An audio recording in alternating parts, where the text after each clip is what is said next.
There are an estimated 153,000 smokers here in Hawaii. Their habit creates millions of dollars for the state.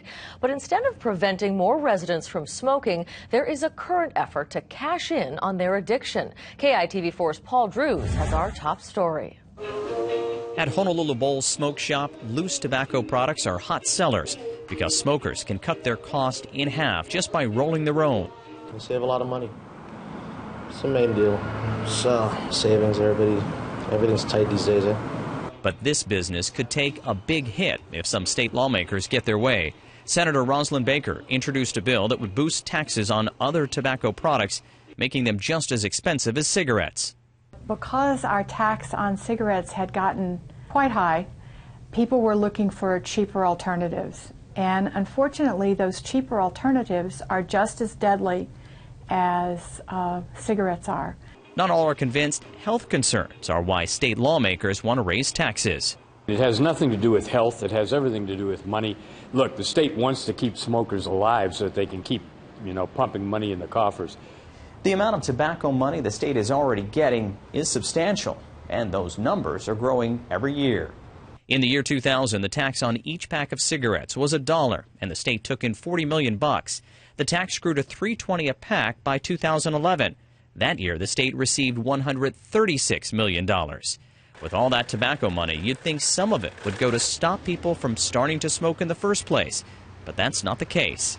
Currently, Tobacco Prevention and Control does not get any of the cigarette tax money or other tobacco product taxes. Additional money raised by the new tax wouldn't go to prevention either. It would be spent on the University of Hawaii Cancer Center, although it would include some projects to develop programs to help smokers kick their habit. For the past 12 years, Hawaii has also been receiving millions of dollars from the huge tobacco settlement. The state originally set aside 25% of the funds for smoking prevention and control. Just 2 years later, that distribution was cut in half, then reduced to 6.5% in 2009, and finally that number dropped to 0 in 2012. Now most of the money goes into the state's general fund for other purposes. Speaking of money, research has shown cost can impact smoking levels. In fact, in the last 10 years, as taxes have increased, Hawaii's smoking rates have dropped 26% for adults, double that for teens. That's 43,000 fewer smokers. But the Department of Health's own report warned any cuts to current spending and activities could result in backsliding on smoking reductions.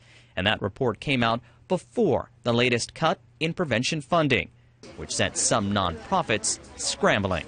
We do not currently fund at the recommended levels by CDC. So we're always working towards trying to make sure that there is adequate funding for tobacco prevention and control. Stopping people from lighting up would prevent a cycle of addiction for smokers. But Sloan says Hawaii also needs to kick its addiction to tobacco money. Oh, absolutely, but also to liquor money, to hotel room money, to GET money. The state is addicted to money, but it doesn't know how to rein in its expenditures like the rest of us do. Paul Drews, KITV4 News. And smokers could see even more increases in the future. Senator Baker said once other tobacco products become just as costly as cigarettes, it may be time to look at raising the tax rate yet again.